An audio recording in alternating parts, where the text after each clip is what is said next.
从来都没有放开过我们。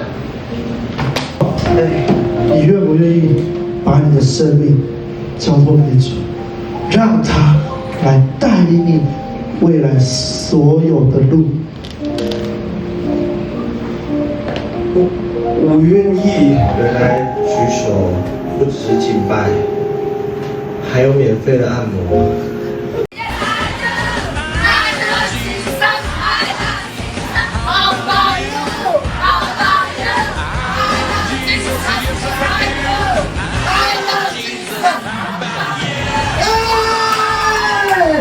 在这10几年里面，我们有重症，有难过，有泪水，但是这些都不重要，因为神一直都在，神在是因为只要神在，我们